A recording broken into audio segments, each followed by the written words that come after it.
29 novembre 2023, l'eurodéputé et militante écologiste Michèle Rivasi décédait soudainement à Bruxelles à l'âge de 70 ans. Les jours suivants, la tribune « Ensemble nous gagnerons », en hommage à l'engagement et au courage de Michèle Rivasi, fut signée par plus de 150 associations, collectifs et personnalités de la société civile.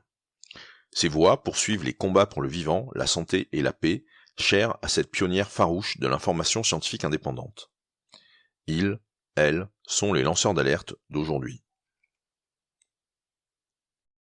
Aujourd'hui, avec Ensemble nous gagnerons, nous faisons connaissance avec Catherine Gouillet, la présidente du CRIREM, le Centre de recherche et d'information indépendante sur les rayonnements électromagnétiques. Bienvenue dans cette série d'entretiens Ensemble nous gagnerons avec des lanceurs d'alerte, des personnalités, des associations en lien avec les combats politiques et citoyens de Michèle Rivasi. Aujourd'hui, rencontre avec Catherine Gouillet, la présidente du CRIREM, le Centre d'information et de recherche indépendant sur les rayonnements électromagnétiques. Bonjour Catherine. Bonjour Maxence. Alors, une première question tout de suite pour qu'on comprenne un peu quel est le problème. C'est quoi les enjeux, c'est quoi le sujet à propos des rayonnements électromagnétiques ? Les enjeux sont les suivants. Nous sommes aujourd'hui de plus en plus exposés dans notre quotidien, dans nos lieux professionnels, un peu partout, aux rayonnements électromagnétiques. Le nombre de sources augmente avec le développement des technologies et il y a besoin d'une réglementation pour normer ce type d'exposition. Or, à ce jour, la réglementation en vigueur en Europe, en France, eh bien, ne prend en compte que ce que vous pouvez appeler les effets à court terme. La brûlure, l'effet aigu sur le cerveau. Ça apparaît très vite et la réglementation nous protège de cette apparition de symptômes sur 6 minutes. Alors que de nombreuses études ont montré qu'il y a également des effets à long terme. Et notre réglementation ne nous protège pas de ces effets à long terme. Ces effets à long terme sont de différentes natures. Il y a de nombreuses études qui vont montrer notamment l'effet cancérigène. Et il y a quand même 2 recommandations, 2 textes de l'OMS, l'Organisation mondiale de la santé, qui classent ces rayonnements dans la catégorie 2B des agents physiques potentiellement cancérigènes. Donc à partir de cette déclaration, il semble qu'une réglementation qui prenne en compte est absolument nécessaire. Donc en fait, la question, c'est une question de santé. C'est une question de santé, oui. Quelles sont les principales sources d'exposition du public, d'une famille, par rapport aux pollutions électromagnétiques ?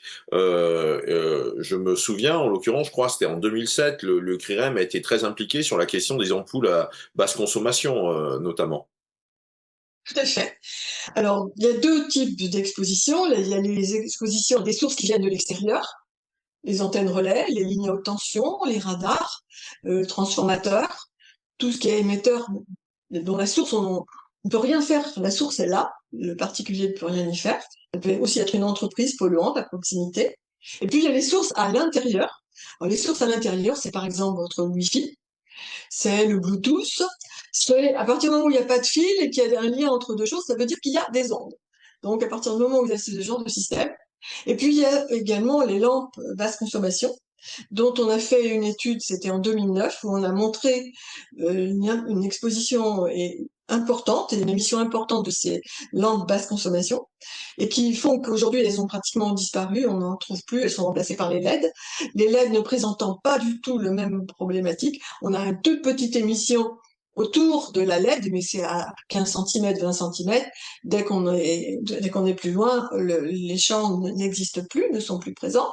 Donc, cette étude qu'on a réalisée, on a montré des niveaux de champ extrêmement importants, puisqu'on est arrivé à des niveaux de champ de 120 volts par mètre sur des fréquences radioélectriques.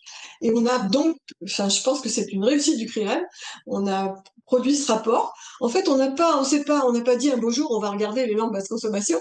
On s'est trouvé qu'on a été confronté à une situation d'un porteur de pacemaker dont le pacemaker dysfonctionnait constamment. le cardiologue a pensé à la présence d'une antenne à environ 80 mètres.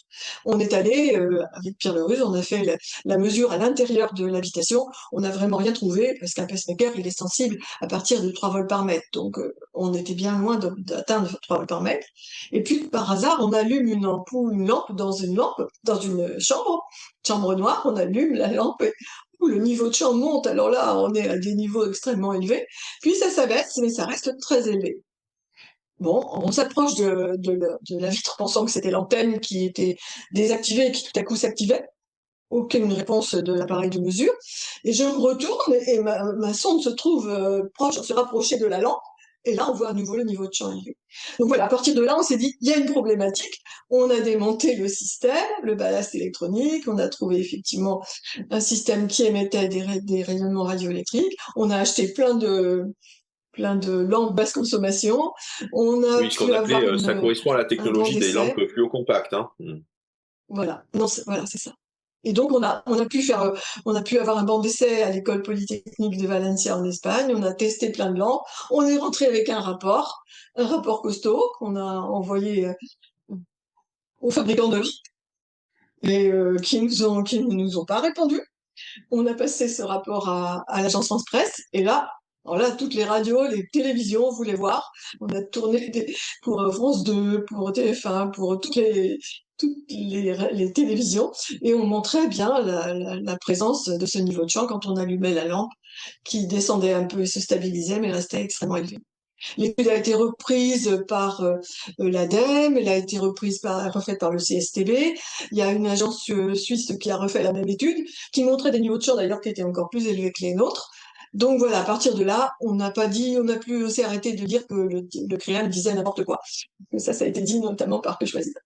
Et non, le CREAM ne disait pas n'importe quoi. On avait vraiment fait une bonne étude et on a montré l'impact de ces lampes sur les problématiques d'exposition des populations.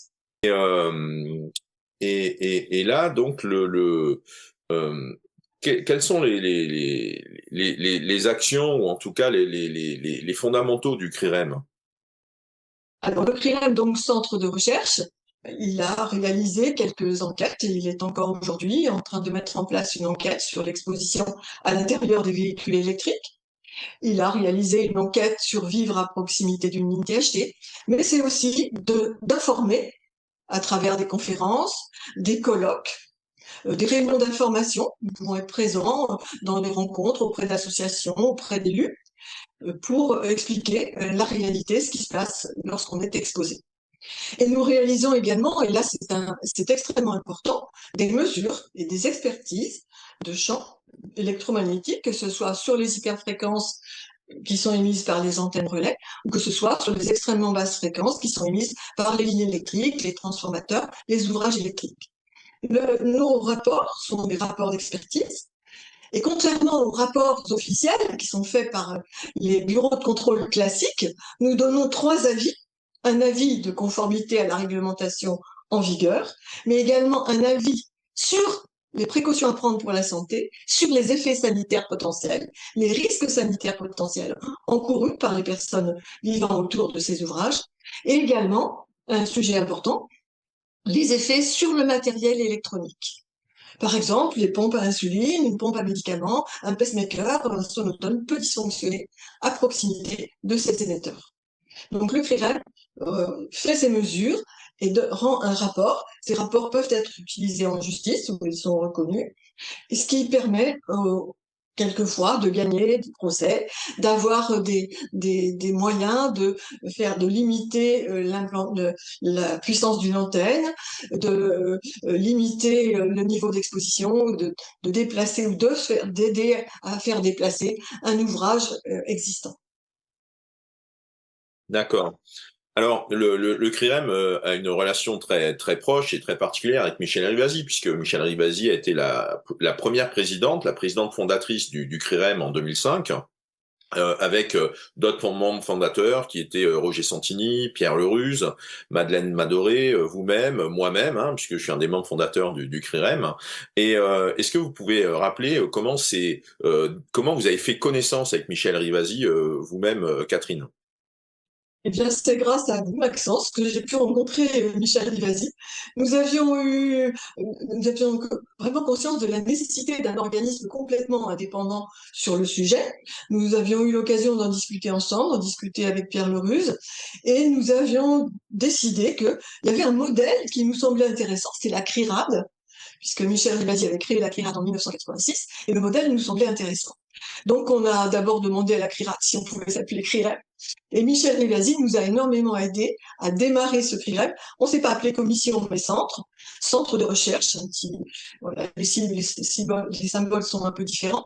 Mais on a donc mis en place, et nous avons eu cette première réunion à la gare de Lyon, où nous avons pu discuter tous ensemble. Donc, il y avait toutes les personnes que vous avez citées.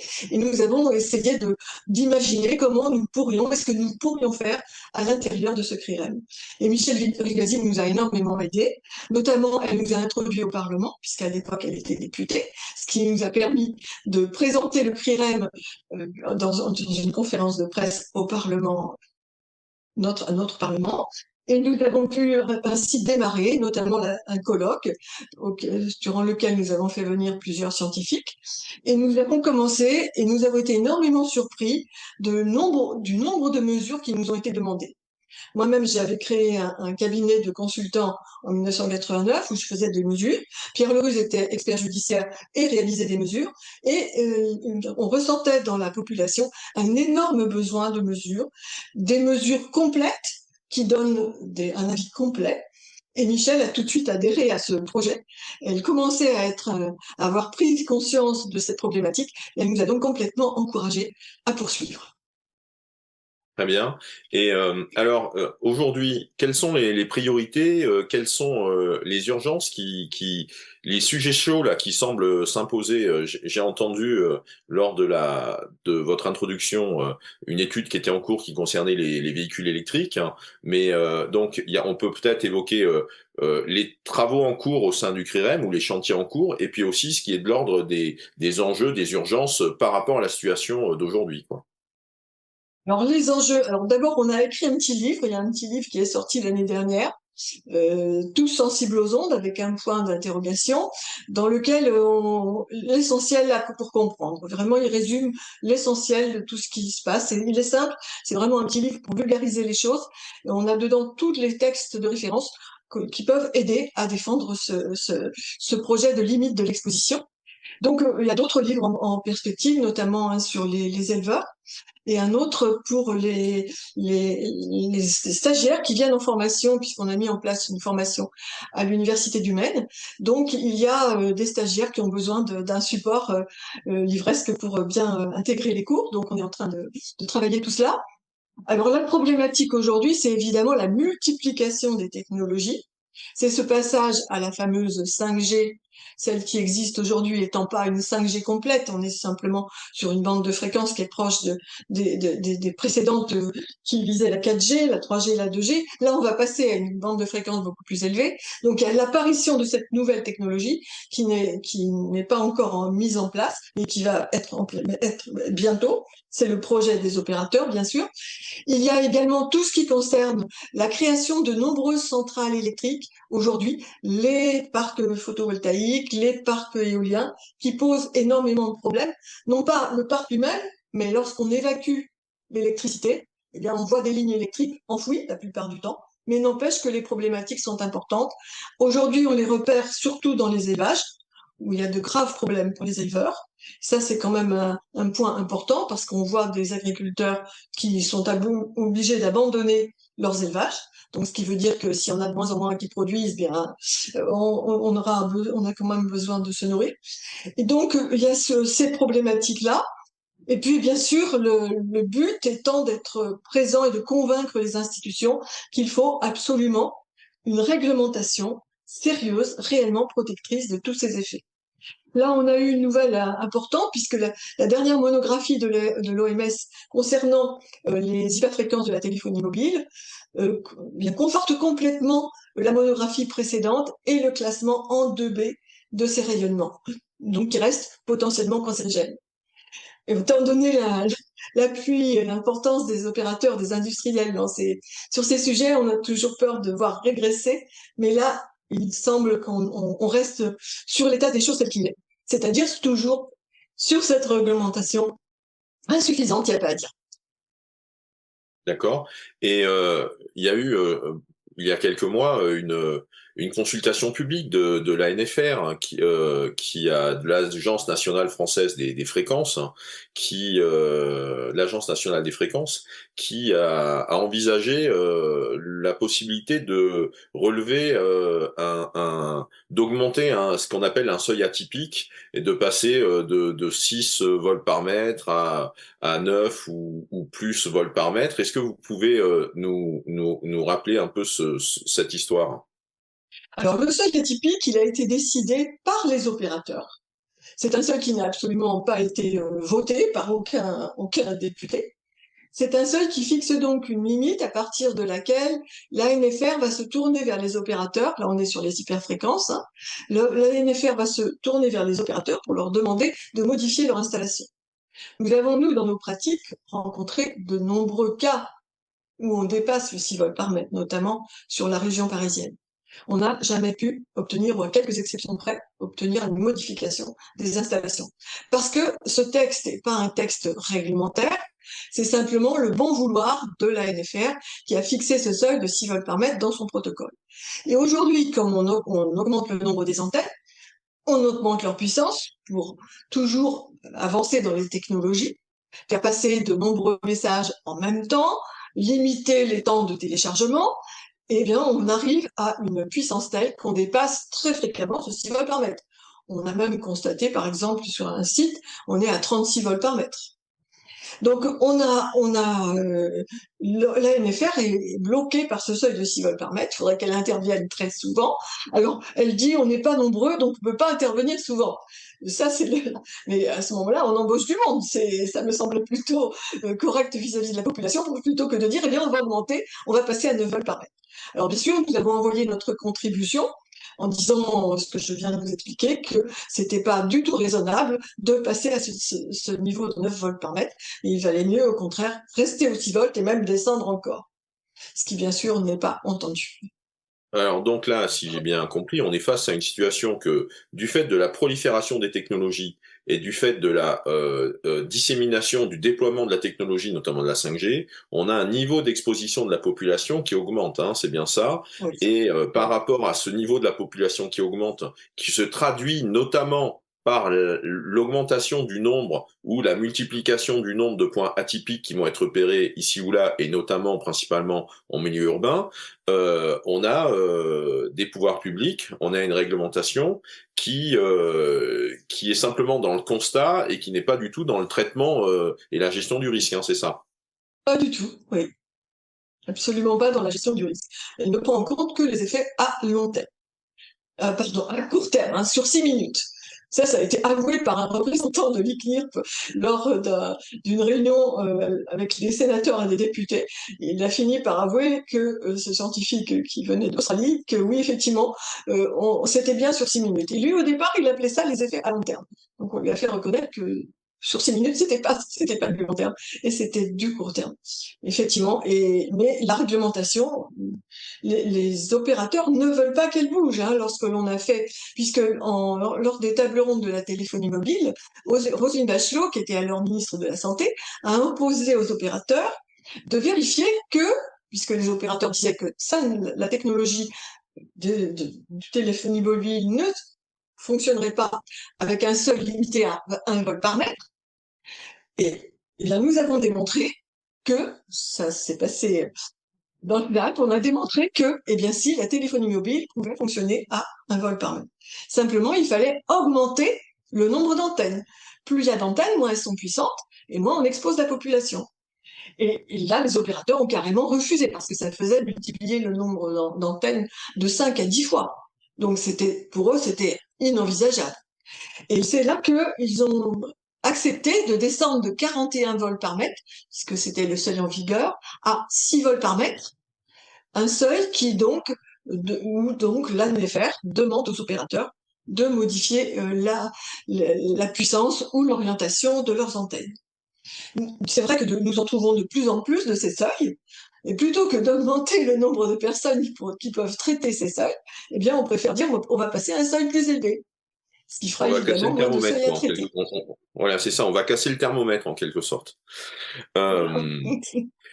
Euh, mais alors, c'est vrai que par rapport à l'exposition de la population et l'exposition croissante de la population, dans le même ordre d'idée, il y a eu un rapport qui est sorti en Suisse en 2019 sur la 5G et qui a eu l'intelligence d'explorer plusieurs scénarios de déploiement de la technologie.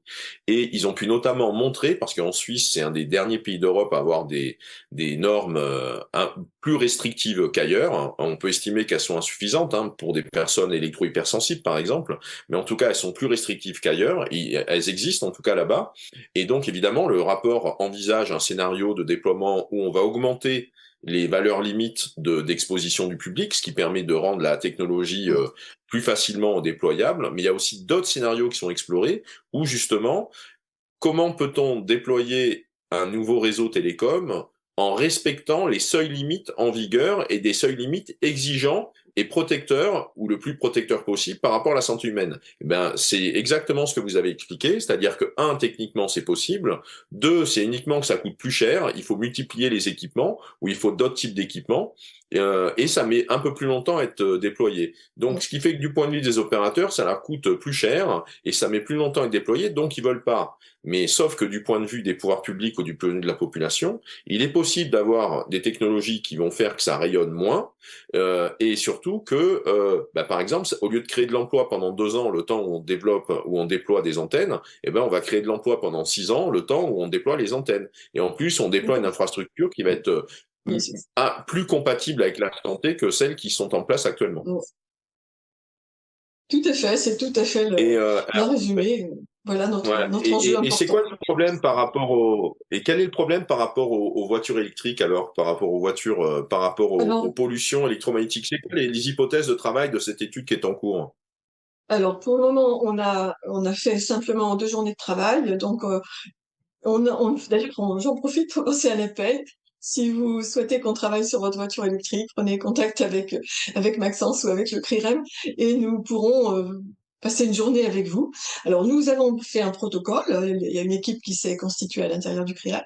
Nous avons réalisé un protocole et nous faisons des mesures avec une sonde à l'intérieur de la voiture dans différentes situations, la voiture à l'arrêt en train de tourner, la voiture en voyage à l'intérieur d'une ville, en milieu en campagne, sur autoroute, enfin toutes les situations que l'on a d'utiliser la voiture, et on regarde quel est le niveau de champ à l'intérieur de la voiture.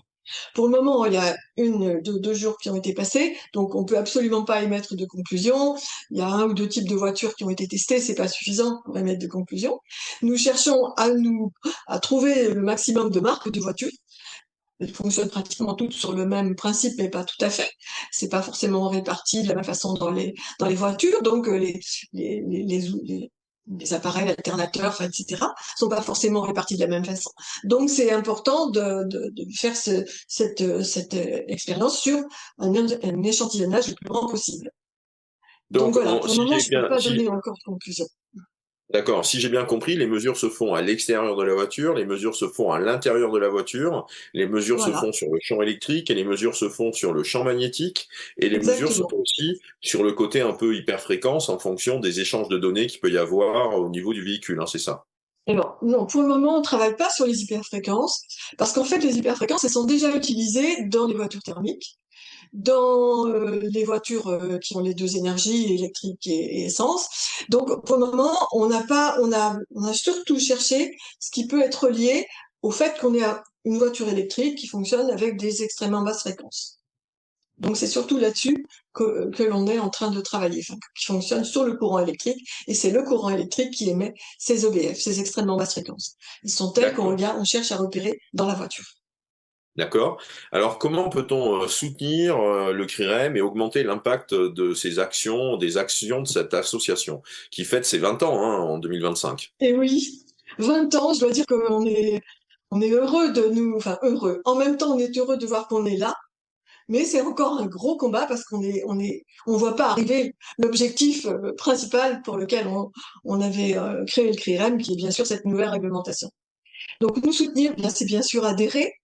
C'est bien sûr, on peut aller faire des conférences, on peut aller dans des réunions d'information. Quand vous avez des problèmes, faut pas hésiter à venir, à vous adresser à nous, on vous aide. Si vous avez besoin de mesures, faut pas hésiter, on est là, on répond, à votre aide. C'est bien sûr de faire connaître le CRIREM autour de vous pour des personnes qui ont des difficultés, qui ont des problématiques, qui deviennent électro-hypersensibles. On aide également les personnes électro-hypersensibles en les aidant à améliorer leur environnement, que ce soit en milieu professionnel comme en milieu de leur propre habitat, de façon à ce qu'elles puissent vivre mieux et retrouver une vie plus classique, plus normale.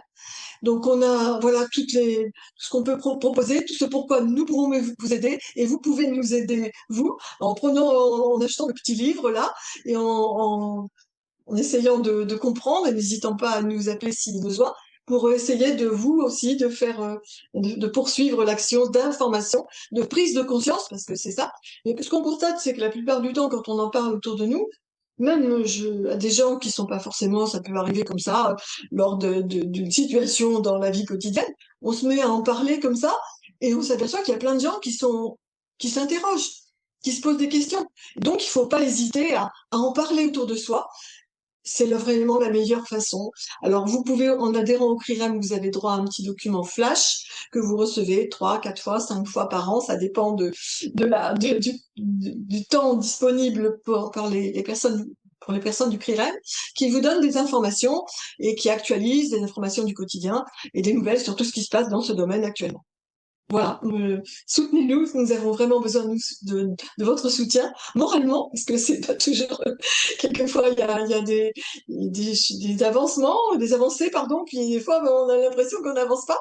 Donc, mais bon, on a quand même avancé depuis ces 20 ans, puisque par exemple, aujourd'hui, on peut plus construire de bâtiments dans lequel vivent des personnes sensibles à un niveau de champ de 1 microtesla. La réglementation, elle est à 100 microtesla. Donc aujourd'hui, on sait qu'à 1 microtesla, on ne bâtira plus d'école, on ne bâtira pas de crèche, on ne bâtira pas de locaux pour des personnes âgées, de maisons de retraite, etc. Vous voyez, il y a des petites choses sur lesquelles on a avancé. Le ministère de l'écologie de l'époque, Delphine Batho, a imposé d'ailleurs des mesures autour des lignes haute tension avec des protocoles bien particuliers qui permettent de bien vérifier le niveau d'exposition. Tout ça, c'est des choses qu'on a pu obtenir petit à petit. Le protocole de l'ANFR qui a quand même nettement évolué par rapport à ce qu'il était au tout début. Je ne sais pas si vous vous en souvenez, Maxence, mais c'était un protocole dans lequel il n'y avait rien du tout. Aujourd'hui, c'est un protocole quand même un peu plus costaud. Donc, c'est des petites choses qu'on a pu obtenir, mais on n'est pas au bout du combat, c'est évident. Merci beaucoup, Catherine, pour ce partage. Et puis donc, bon courage pour la suite et à bientôt. Merci, hein. Merci à vous de nous avoir écoutés. Merci.